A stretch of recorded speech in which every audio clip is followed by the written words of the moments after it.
Minnesota Vikings team, man. This Minnesota Vikings squad, they have a prime opportunity to be consistently competitive.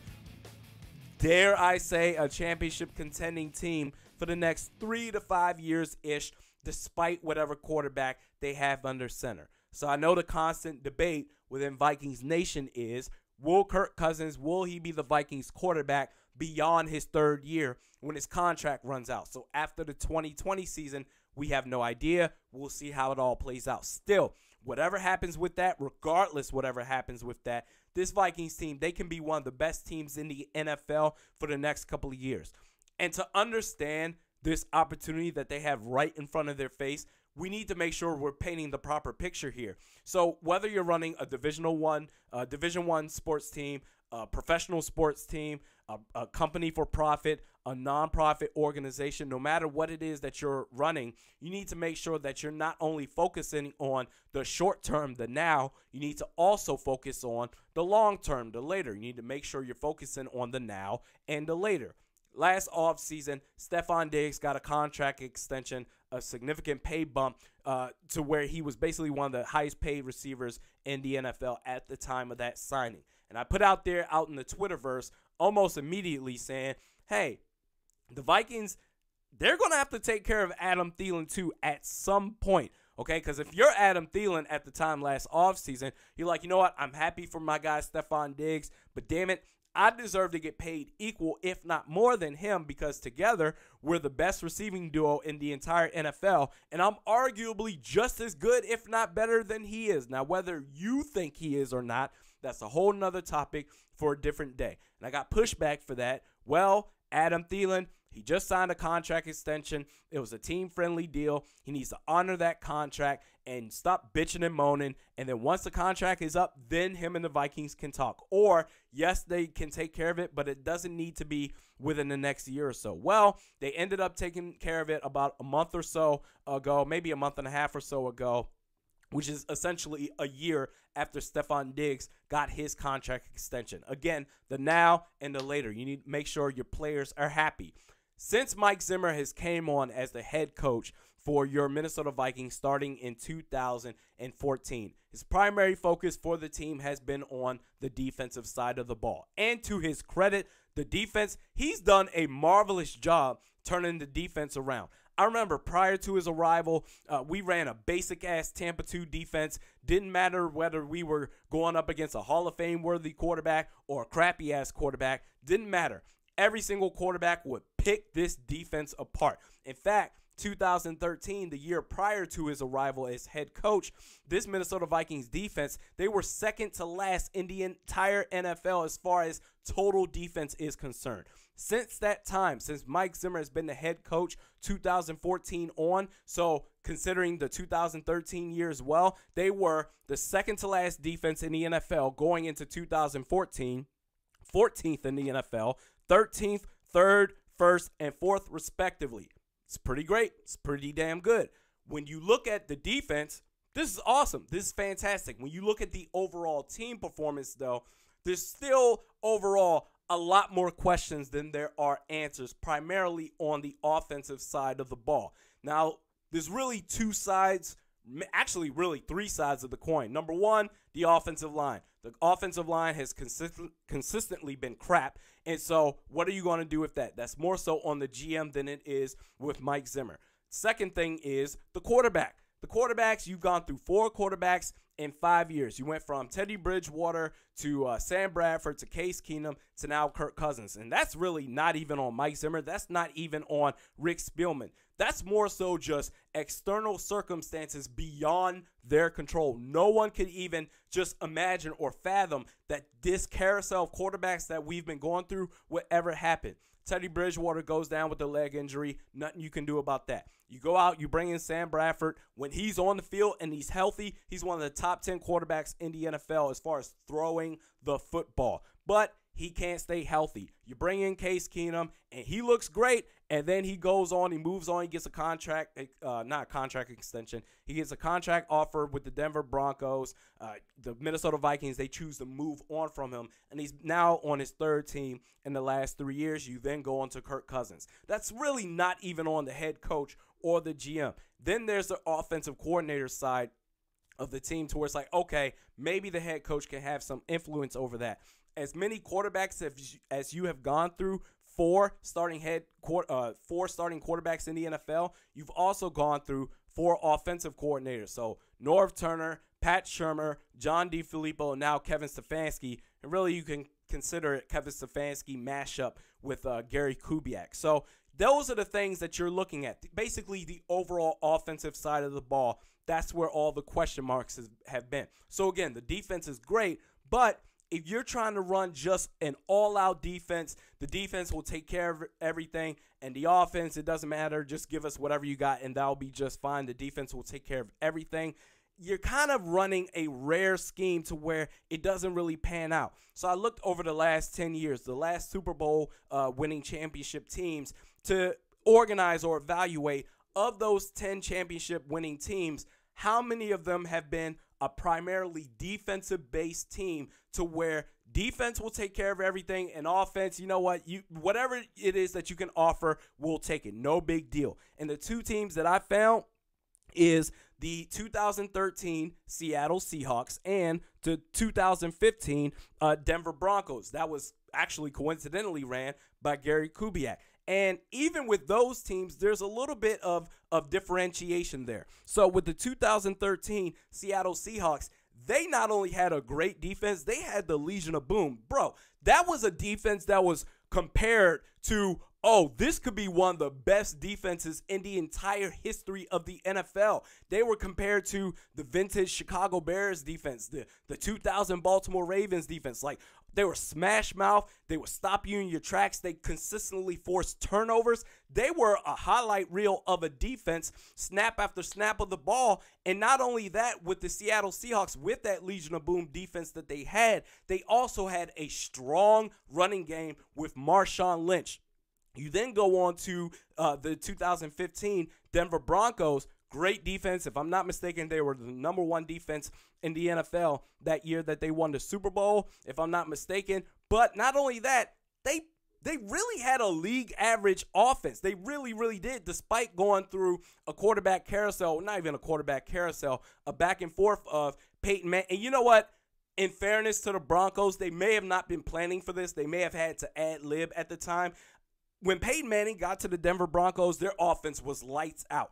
But I don't remember if it was that year, the 2015 year, where suddenly it just fell off the cliff and it was like, wow, this is not the same Peyton Manning that he was with the Indianapolis Colts in the first year or so that he was with the Denver Broncos. We may have to change this up a little bit to where they went with Peyton Manning, then he gets hurt. They bring in Brock Osweiler, and then when Peyton Manning gets healthy again, they bring him back on. But the defense was the primary part. But they still had, despite the quarterback change back and forth, they still had a league average offense. So when you think about even going back to the Seattle, the Legion of Boom, where they're like one of the best defenses in the entire NFL history, compare that to the Vikings defense, it's nothing close to that, the Legion of Boom, where it's not the sexy style of defense. It's more of a stymie defense where they stop you in your tracks, 3 and outs, batted balls, incomplete passes, and you're just walking off the field. They're not really forcing turnovers. They weren't that sort of a defense.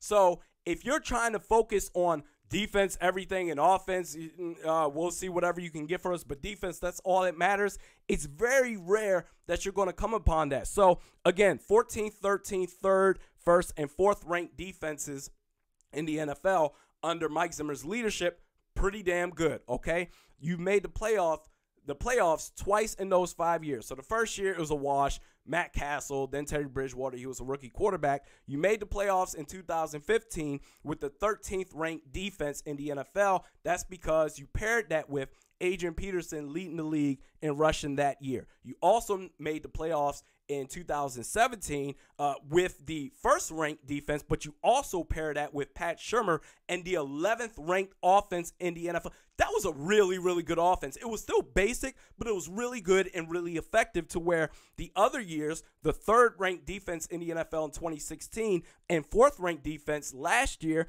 you didn't make the playoffs those years because you pair that with the 28th-ranked offense, so the fifth worst offense in the NFL in 2016, and the 20th offense in the league last year. That's not really going to get it done, and so that's why I always say, Mike Zimmer, he's a great defensive coach, but you got to think overall for the team, is there something else out there? So I'm off the Mike Zimmer, he needs to be fired. He's on the team. Like, that's just what it is. And whenever I brought that up, when I did bring that up prior, well, Randy, you don't know what you're talking about. Pete Carroll and Bill Belichick, they're defensive-based coaches too. And you're right. You're absolutely right. The difference is, forget the Legion of Boom with Pete Carroll. He also had Russell Wilson, okay? Now, when they won the championship, he wasn't the Russell Wilson that we know now. That next year, I think that next year they won, that next year they went to the Super Bowl, if I'm not mistaken, going up against the Patriots, and they could have won if they just handed the damn ball off to Marshawn Lynch, beast mode, but they didn't do it. But still, he had Russell Wilson. And with the Patriots, Bill Belichick, greatest coach of all time, not only does he have the greatest quarterback of all time, he also had arguably what is equally as important, continuity on the offensive side of the ball with the offensive coordinator. Josh McDaniels is coming off of his 13th season as an NFL coach. So 13 years that he's going into his 14th season as an NFL coach. The previous 13 seasons that he's coached, outside of 3 seasons, so we're talking about 2 seasons as head coach of the Denver Broncos and 1 season as the OC for the then St. Louis Rams, to where I don't even remember that was a thing. I don't even remember him with the Rams. But 2 seasons with the Denver Broncos as head coach, 1 season as the OC for the then St. Louis Rams. Outside of that, he's been the OC of the New England Patriots the rest of the time. So the remaining, 10 or 11 years, whatever that is, he's been with the Patriots in 2 different stints, to where he's loyal, dog. He's he's a hot prime head coaching candidate every single year, to where he's either declining interviews for a head coach, or he accepts a head coaching position in Indianapolis, and he ends up reneging on that deal, just spurning them anyway, to where they have continuity. You got the greatest quarterback of all time, along with an offensive leader of Josh McDaniels. That's really damn impressive in this microwave league that we have in the NFL, where a coach is here one year, and then next year they're gone somewhere else. They're just rotating left and right, back and forth. That's really, really important. So now, when it comes to the Minnesota Vikings, as long as Mike Zimmer is the head coach of this team, you have 2 questions to ask yourself, going over all the information that we just went over, okay? Question number 1, do we have a top 5 to 7 quarterback in the NFL like a Russell Wilson or a Tom Brady? No, we don't. Kirk Cousins, I like him. I'm a big fan. I said he's a top 12-ish quarterback. I would even think maybe at his best he could be top 10, but really, realistically speaking, he's a top 12-ish quarterback. So we don't have a top 5 to 7 quarterback to where it's like, okay, if the offensive coordinator, despite whoever we have, this quarterback, they're top 5 to 7 to where they can win in spite of whatever buffoon we have at the OC. We don't have that, okay? Kirk Cousins, he requires the right resources around him outside of the top 5 to 7 quarterbacks. Okay, so no, we don't have that. Number 2, do we have an offensive leader, not just an offensive coordinator? Do we have an offensive leader? Because Mike Zimmer, he needs a duo head coach. He needs a second head coach, if you will, someone that on the offensive side of the ball, someone that can tailor the offensive scheme around whatever personnel that we have. The answer to that, yes, we do. Absolutely, we do. So let's start with Kevin Stefanski, with this Kevin Stefanski and Gary Kubiak fusion.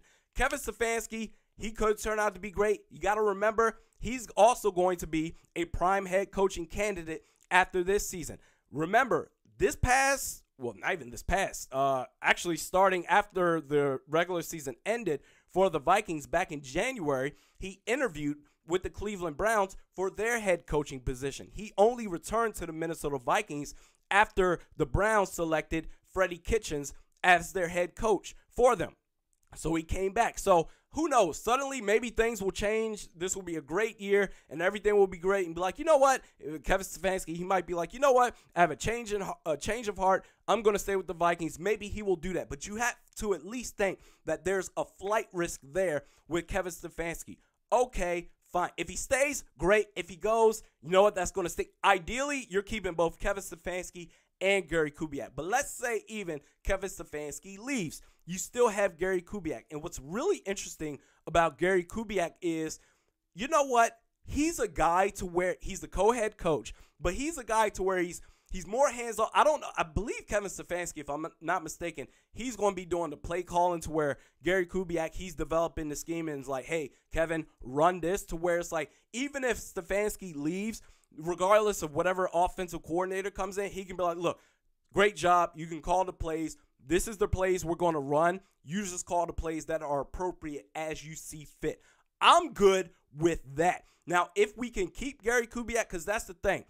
I looked this up, and I remember he had health issues, but I forgot exactly what. I remember that something happened with the Denver Broncos, but I didn't even realize something also happened back with his stint with the Houston Texans. So this is the DenverPost.com. They did a timeline of his health issues. So back in November of 2013, when he was head coach of the Houston Texans, he suffered a mini stroke. So I don't even remember that. He suffered a mini stroke during the halftime of the Texans-Indianapolis game. Then before he retired from his head coaching position from the Denver Broncos, he suffered what was classified as a complex migraine, which can be associated with focal neurologic symptoms, or symptoms that look a lot like stroke or TIA, transient ischemic attack, so a mini stroke. Okay, so that's great. I didn't realize he went through the Denver Broncos. I remember that. I didn't realize that he also went through something with the Houston Texans. So, you know, he's been really like, you know what, I know there was news like before he came on with the Vikings, like he's looking to be an OC somewhere, but he's not looking to be a head coach. He's focusing on his health. But this is something to where it's like, okay, if you can keep Gary Kubiak and Mike Zimmer together, because ideally what's going to happen, if this team goes 11-5 and they're a championship contending team, like I predicted them to be, Mike Zimmer is going to stay. There's no more hot seat. There's no more nothing. Hell, he might get a contract extension. So as long as you have him here, again, the point is, if you go through these years where every year you're going through a new offensive system with a new offensive coordinator, remember after that 2017 year, it was a gut punch in the NFC Championship game to where it's like, oh, man, this sucked. But you know what? Next year, all right, Pat Shurmur's gone, but the next OC, John DeFilippo, all you got to do is watch film, see what worked best for this offense. I get it. You're bringing in Kirk Cousins instead of Case Keenum, but see what works best and develop an offense for them. We'll be fine. It's all good. And it fell apart. The offense there needs to be a balance, okay? You can't just have a great defense. There needs to be some yin and yang, okay? I don't know if it's yin and yang or yin and yang. I remember I was corrected at one point. So I'm like, it's yin and yang, so I don't know. I don't know what's right. But there needs to be a balance with this team. If you can keep Gary Kubiak and just keep him stress-free to where it's like, if he can serve like Tom Coughlin, where I think he's like the executive president of football operations, but somewhere to that degree where he's not directly calling plays, but he's more so advising how the offensive scheme is going to work. That's all that you need, and this team is going to be good. This team is going to be gravy, baby. So if I'm the Minnesota Vikings, I'm going to make sure I pamper the hell out of Gary Kubiak. Do you need some coffee, sir? Do you need some tea, coach? Whatever it is that you need. In fact, I will I will offer my services to make sure that Gary Kubiak is taken care of. What do you need? You need your house vacuumed? I'll vacuum your floors. I'll cook for you. Bro, I make a mean-ass tomahawk steak. You're coming off of a day in mini camp or training camp, whatever it is. Here, you and your family, here's some tomahawk steaks, dog. What? Oh, indirect heat? Takes about an hour and some change to make. Ooh. Oh, I make a good tomahawk steak. Prime ribeye? Oh, don't even get me started. You need a tune-up done on your car? Done. I'll take care of it. You need a ride? You need a show? I will take care of everything. In fact, I will quit this podcast right now. I'll go up to on Score North. I'll go up to Phil Mackey, Derek Wetmore, Seth Auger. I'll be like, look, listen, bro. thankful for the opportunity, but I need to make sure I need to do all that I can to make sure that this Vikings team, that they can win. They're in the best position to succeed. I quit this podcast. I'm done with the microphone. I'm done with this podcast, and I'm going to take care of Gary Kubiak. Now, my fee is $800,000 a year, but don't worry, Coach Kubiak, don't worry about that. You don't need to stress out about that. That is the last thing that I want you and your family to worry about. That's a nice chunk of change. This is going to be coming out of the Wolf brothers' pocket. So I'm going to go up to Mark and Ziggy Wolf. Hell, I might need to head out to a TCO Performance Center now. But like, listen, Mark and Ziggy, hey, this is the deal.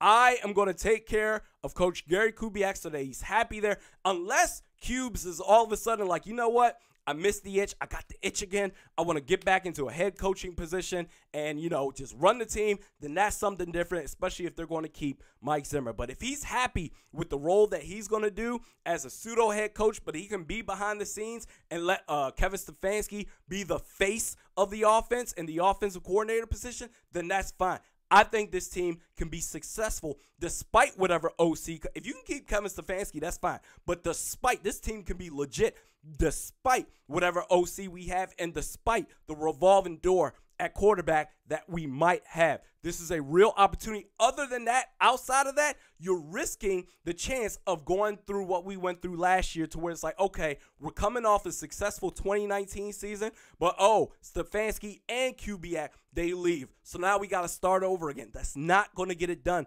This is a huge opportunity right there. I will put up my services for Coach Kubiak. I'll do whatever it takes. So the opportunity is there. This team can be legit, dog. Don't let it be a repeat of after 2017 where it's like, they're going to pick up where they left off, and maybe they won't get to the NFC Championship game, but they're going to be legit to where it's like, no, you just – in fact, where's the soundbite? Did that beforehand. I need to do my timing a little bit better. But, you can't have that again. Continuity. No more up and down years. Let's have some continuity for this team. And this team could be a legit wrecking force if the offense and defense is great. The offense, you could be a league average offense. We've already covered that. But the defense is going to be great. You just can't be a below average offense that's not going to get it done. If you can keep these two together and they can coexist, I don't want to hear anything about too many chefs in the kitchen, because if you have two dudes that are selfless and they're like, I don't care about who gets all the praise or whatever it is, then guess what? That team is going to succeed. I think Kubiak can do it. I think Zimmer can do it. Zimmer wants to defer the offense. He's like, I don't want to do – thank God, Kubiak. Thank God, take over. I don't want to deal with this crap. I'll deal with the defense. That can work. You just need to keep him. If you can keep Stefanski here too, great. But you have to keep Kubiak. This is going to be a great running game. He's going to focus on Dalvin Cook, who I project to be the MVP for your Vikings in 2019. And by the way, that video I did where I projected team awards, I loved all the feedback. There was so just to go over it again, I think my rookie of the year for your Minnesota Vikings is Garrett Bradbury. Comeback player of the year, Pat Elflein. 12th man of the year, so kind of like 6th man award for the NBA. 12th man, this isn't part of the NFL. I made it up. 12th man as far as a rotational player that comes in and has the best impact, Mackenzie Alexander. Defensive player of the year, either Danielle Hunter or Harrison Smith. I can't decide which one. You guys let me know. Offensive player of the year, Kirk Cousins. Coach of the year, Gary Kubiak. The difference between this team going 8-7-1 and missing the playoffs and going a projected 11-5 and being a championship contending team is going to be the offense ran by Gary Kubiak, and your MVP will be Dalvin Cook. So that's what I said out there. This team can be legit. We just want to see some consistency. This team can do it. I believe in it. We'll see how it all plays out. So anyway, we do this 3 times a week. Mediokr Best Sports Podcast, Realistic Randy. Check me out on Twitter at realistic_Randy. Facebook at Realistic Randy. My personal YouTube page is Realistic Randy. Next podcast will be on Score North on Thursday. We will see you then. Kyle Rudolph, what's going to happen with him?